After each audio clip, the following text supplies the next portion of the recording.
Bom, boa tarde. Eu vim falar para vocês um pouco sobre viéses cognitivos em Product Management. E o objetivo aqui da palestra é mostrar um pouco para vocês como que os viéses cognitivos podem influenciar as atividades que vocês fazem no dia a dia, não só em Product Management, mas também tem muitas coisas que são generalizáveis, e alguns métodos e ferramentas que vocês podem usar para mitigar os impactos negativos desses vieses. E aí, primeiro, eu começar falando um pouco por que eu estou falando sobre isso aqui com vocês. Eu sou PM do time de experimentação no OLX, e a missão do nosso time...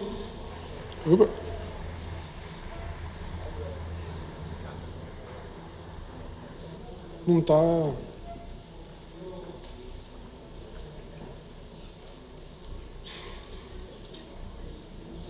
Deixa eu ver aqui se... Deixa eu ver se funciona. Beleza. E a missão do nosso time... Deixa eu tirar o mouse. Pronto. A missão do nosso time é melhorar a qualidade e eficiência das decisões de produto. E como é que a gente tenta atingir esse objetivo, essa missão? Através de 3 principais formas. A primeira é com a plataforma interna de experimentação. Então, a gente tem uma plataforma interna que é uma interface web, onde as pessoas podem cadastrar experimentos, controlar, serve como um painel de controle para ligar e desligar, quantos usuários vão estar em cada variante no teste AB. E tem análise estatística também. Então, quando a gente faz toda a análise estatística dos resultados das principais métricas da OLX, que a gente tem cadastrado, e dá um intervalo de confiança para os usuários de quanto que é o efeito real daquela mudança que ele fez. A segunda forma, através de treinamentos internos. Então, a gente dá alguns treinamentos sobre boas práticas e armadilhas de experimentação. A gente dá esse treinamento para os devs, para os designers e para os PMs. E a terceira forma, e mais relevante aqui para a palestra, é uma espécie de consultoria para os times quando eles estão desenhando um experimento. Então, muitas vezes têm dúvidas sobre como testar alguma coisa, se a meta que eles querem medir, a gente tem como medir, e dentro de várias outras dúvidas em relação a como fazer esse experimento da melhor forma possível, da forma mais eficiente possível. E o segundo momento onde eles vêm procurar a gente é quando eles vão interpretar esses resultados. E aí, não para a gente concluir se a hipótese foi validada ou não, mas para a gente dar uma ideia de se eles estão interpretando a métrica da forma correta, tirar um pouco da dúvida de a métrica que eles estão vendo, qual que é o evento que está ali por trás, o que aquilo de fato está medindo.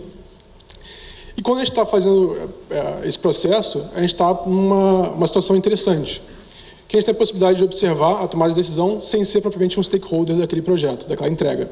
Então, a gente não tem comprometimento nenhum se aquilo vai, de fato, para o ar ou não.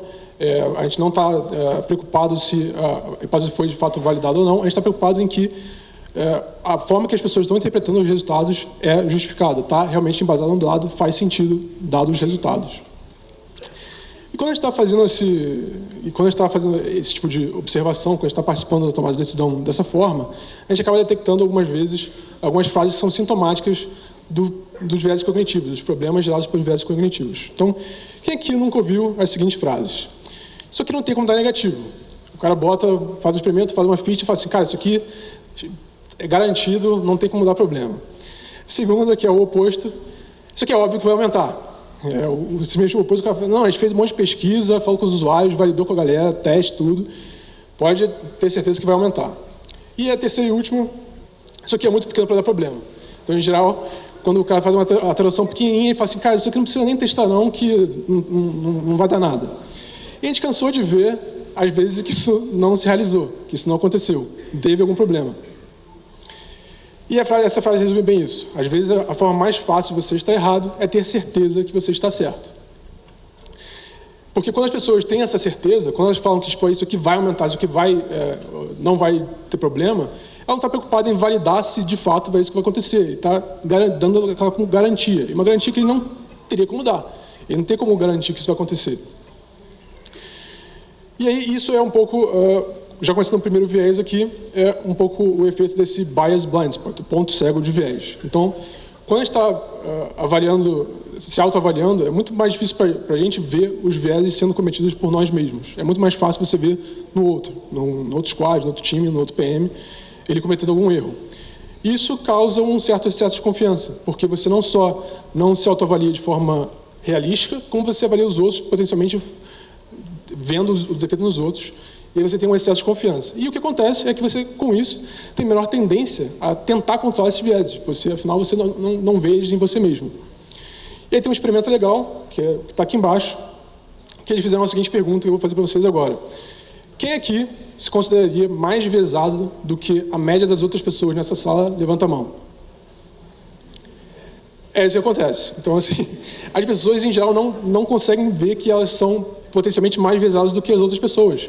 Então, nesse experimento aqui, que teve um resultado incrível, eles fizeram essa mesma pergunta para 600 pessoas, num formulário onde tinham várias outras perguntas, né, para mascarar o que eles estavam querendo medir, e o resultado é que apenas uma de 600 pessoas respondeu que se considerava mais vezada. Assim, realmente um efeito extremamente forte. E as pessoas não deveriam se sentir... não deveriam ver problema em estar errado, né, porque a maioria dos experimentos não tem resultado positivo. A maioria das vezes você, de fato, está errado. Isso é um resultado das maiores empresas de tecnologia. É claro que, dependendo da empresa, varia um pouco, principalmente quanto mais madura, menos vai ser os experimentos que vão ser positivos. Ela tem uma plataforma que já está relativamente otimizada, de certa forma. E a verdade é que 70% a 80% dos experimentos são neutros ou negativos. Então, você não deveria ter problema em falhar. Você tem que falhar até você conseguir. Já tivemos várias palestras aqui falando sobre fail fast, fail cheap, etc. E aí, voltando um pouco para viéses cognitivos, por que eu gosto de explicar o que são viéses cognitivos como se fosse uma doença. Então, imagina que isso é uma doença e a descrição dessa doença seria o seguinte, que ela afeta todos os seres humanos, ela compromete o raciocínio lógico, os pacientes não percebem os sintomas, um dos sintomas é achar que você não está afetado, não tem cura, não tem uma cirurgia que você faz, enfim, um implante cerebral, que você pode cometer viéses cognitivos, não existe isso, e os tratamentos ainda estão sendo desenvolvidos. É um diagnóstico um pouco trágico aqui, mas a boa notícia é que eu vou passar para vocês já existem tratamentos que são relativamente eficazes e vou passar para vocês alguns deles. E primeiro, dando algum exemplo de um viés mais conhecido, né, para a galera que não conhece tanto, o decoy effect, o efeito isca. Esse experimento aqui foi feito por um dos autores mais famosos do tema, que é o Daniel Ariely. E isso aqui é opções de um plano numa revista do The Economist, né? Então, eles tinham um plano A, onde você tinha somente o plano web dessa revista para você acessar lá online, por $59, e um plano B, que você tinha a web, mas você recebia quinzenalmente também a revista física, por $125. Eles testaram isso daqui e viram que essa é a proporção das pessoas que optavam por cada um dos planos. 68% optavam pelo plano A, 32% pelo plano B. E eles fizeram um segundo experimento, botando mais uma alternativa aqui no meio, que você tinha só o plano da revista por $125 também. Claramente, esse plano B não vale a pena.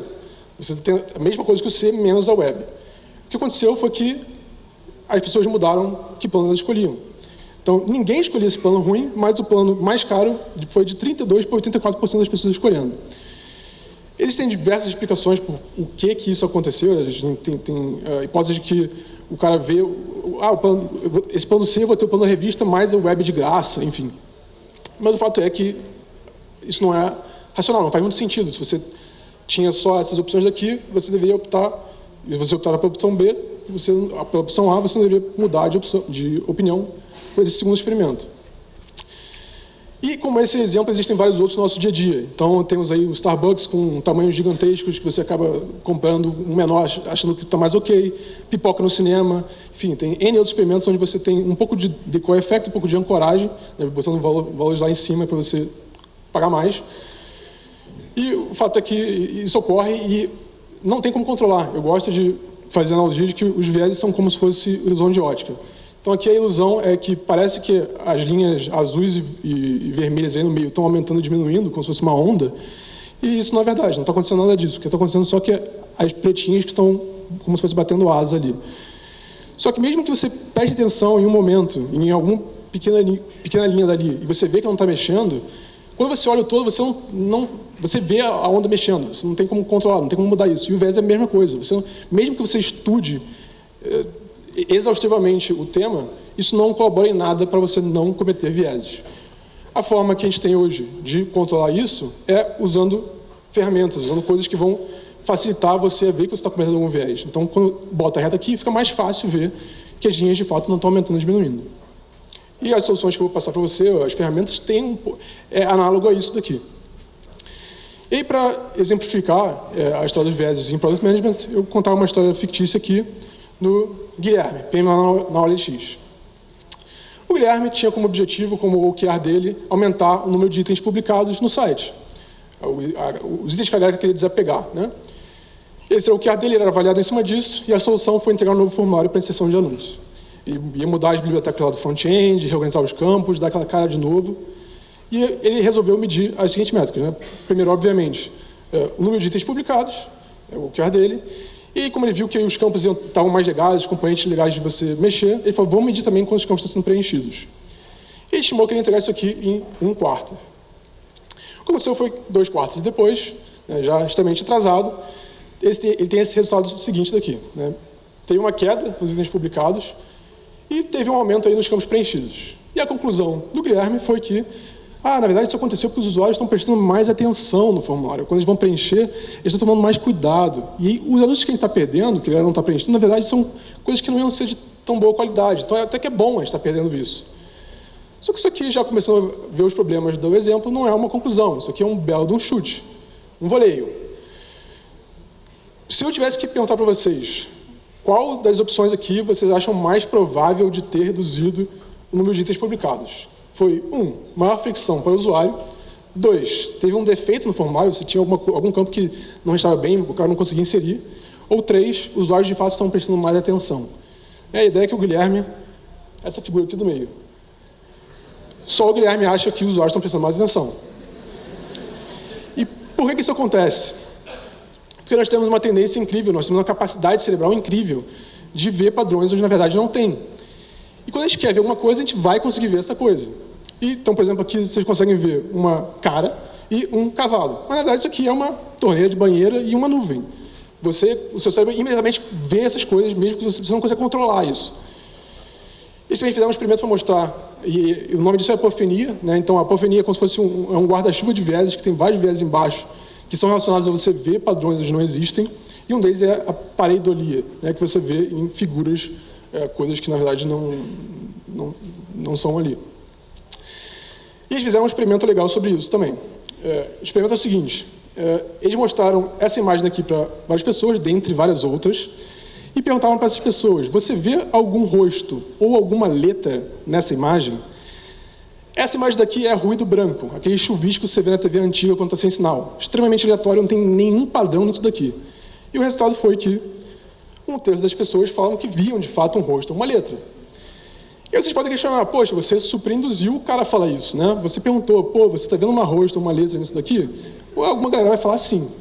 O problema aqui é que o Guilherme está justamente nessa condição. O Guilherme queria ver um resultado positivo, ele queria mostrar que ele fez um bom trabalho. Então, ele acaba vendo aquilo como se fosse um bom trabalho.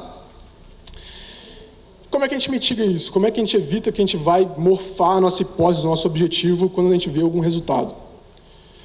Chamado pré-registro de experimentos. Na OLX a gente tem a plataforma de experimentação, a gente tem esse formulário daqui quando você vai cadastrar o experimento, e alguns dos campos são você registrar qual que é a sua hipótese, quais são as suas métricas, e a ideia é que isso aqui vai estar disponível quando você vai ver o resultado. Não só para você, mas como para qualquer outra pessoa que esteja vendo aquele resultado. E aí vai te impedir, te inibir de você fazer aquele escarpado na interpretação e falar que aquilo na verdade foi bom. Isso aqui a gente copiou um pouco do mundo acadêmico, né? Hoje em dia a gente tem uma grande crise de reproducibilidade de resultados, e uma das maneiras que eles estão tentando corrigir é dessa forma, você pré-registrar uma análise que você vai fazer para você não poder coletar um monte de dados e formar uma hipótese depois de ter esses dados.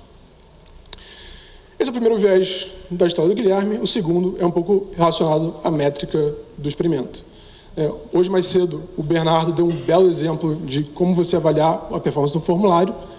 Aqui é o mau exemplo do Guilherme. O exemplo do Guilherme, qual que é o problema aqui? Que ele escolheu duas métricas que ele esperava já impactar positivamente e não estava vendo aonde que poderia ter algum problema. Esse é o segundo viés, o chamado efeito avestruz. O que é o efeito avestruz? É a nossa incrível tendência a evitar informações que podem causar desconforto. A frase, acho que emblemática desse viés aqui é o não quero nem ver.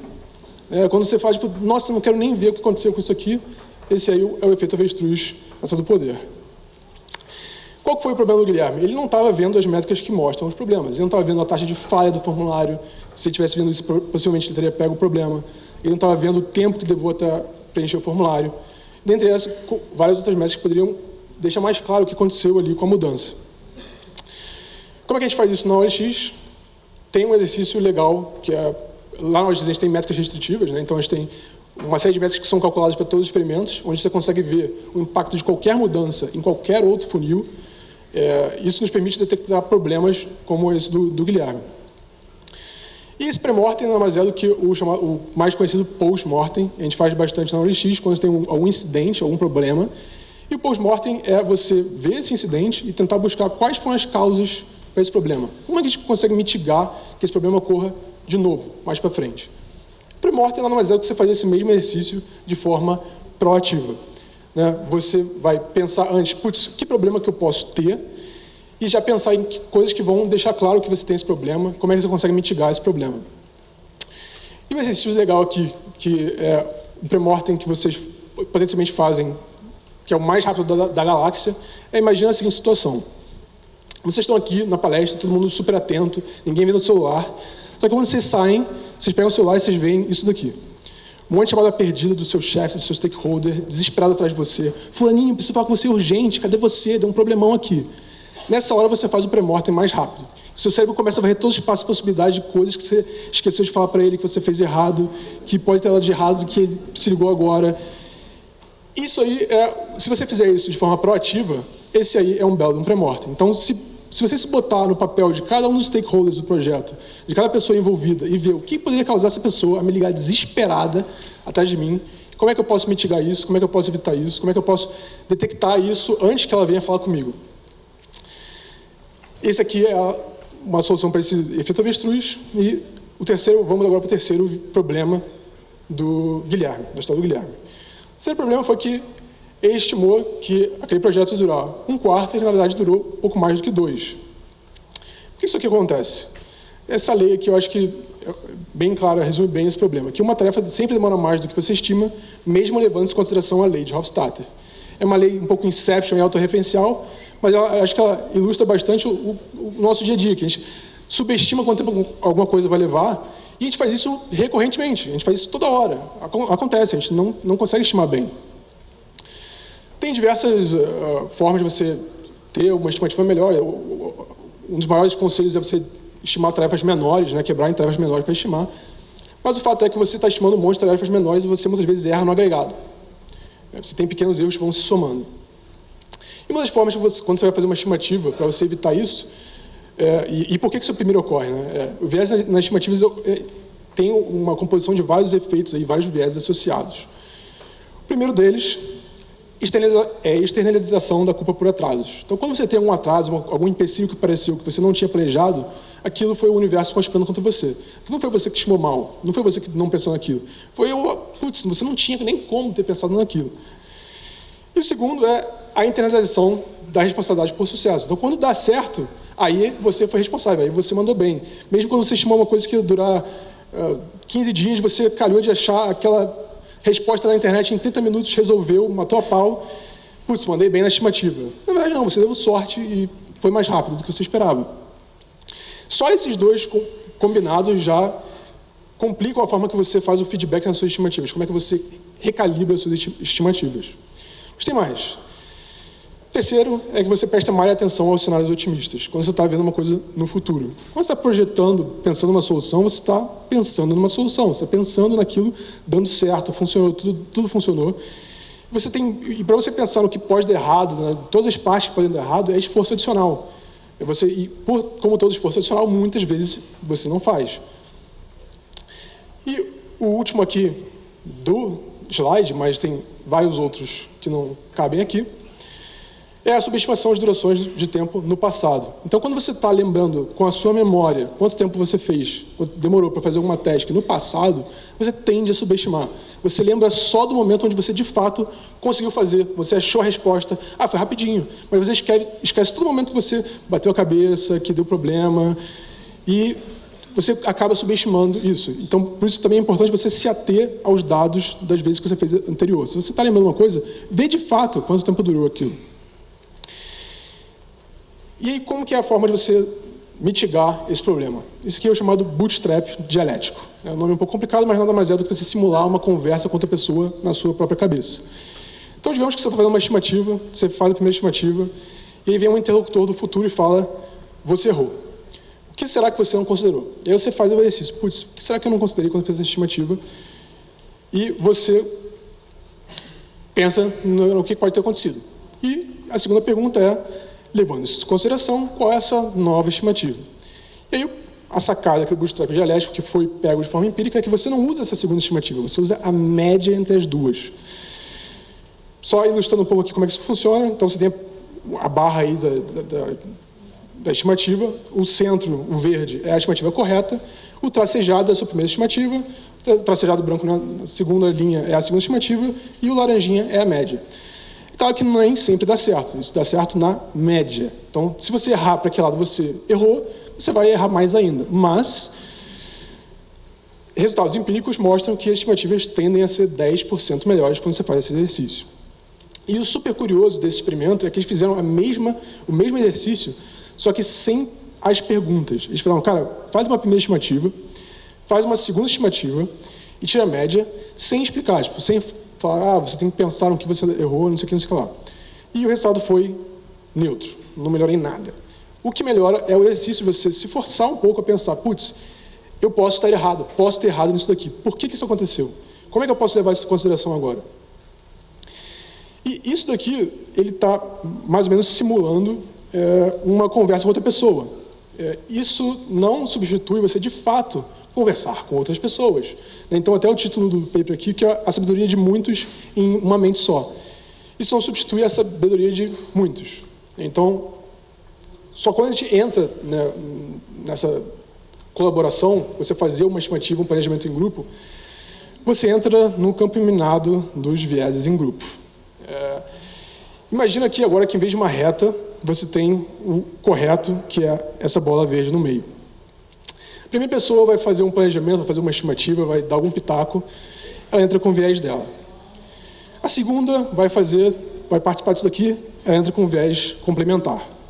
E a ideia é que você, fazendo isso com várias pessoas que têm vieses diferentes, têm tendências diferentes, você tende a chegar com a bolinha aí final no meio, no centro, acertou, ou muito próximo disso.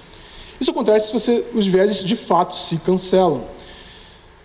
O que acontece na maioria das vezes, o que é mais comum, é você de fato não ter esses vieses que se cancelam. Você tem as outras partes aí do círculo não estão ali. E o que acontece é que você erra mais feio ainda. Então, você tem um erro de uma pessoa só, quando você entra com pessoas que tendem a pensar igual, tendem a validar umas às outras, você erra mais feio ainda. Como você mitiga isso? Qual que é uma coisa que já foi falada aqui extensivamente também, diversidade de skills e backgrounds. Isso aqui é extremamente importante e aí tem duas formas de você chegar mais próximo disso, que é, número 1, na contratação. Se você não tem pessoas na sua empresa com diversidade de skills e backgrounds, você não tem como ter diversidade de skills e backgrounds. Segunda etapa, a segunda forma é o que já foi falado extensamente aqui também, formação de squads. Os squads são equipes multidisciplinares. O Alessandro ontem explicou um pouco sobre como isso funciona na OLX. E a ideia aqui é justamente você compor uma equipe que tem esses viés complementares. Só que nada disso funciona se você não tem abertura para discordar. Não adianta você ter as setinhas lá, todas do último slide, se você corta elas, se você não escuta o que elas têm para falar, se você não dá peso igual a elas, se você não presta atenção no que elas estão falando, ou mesmo se elas são tímidas o suficiente, você não estimula elas a contribuir. Isso aqui é muito importante para você evitar esse viés em grupos, que são características extremamente importantes para você, novamente, não errar mais feio ainda quando você está tomando decisões em grupo. E para fechar aqui o slide, gostaria de só deixar a palestra, gostaria de só deixar uma mensagem, que é o seguinte: os viés hoje em dia são falados muito mais, são vistos muito mais como forma de você extrair mais valor dos seus clientes. Você controlar os usuários com vieses para ganhar mais.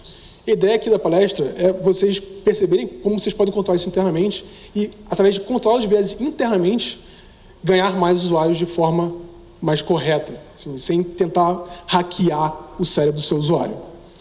Muito obrigado.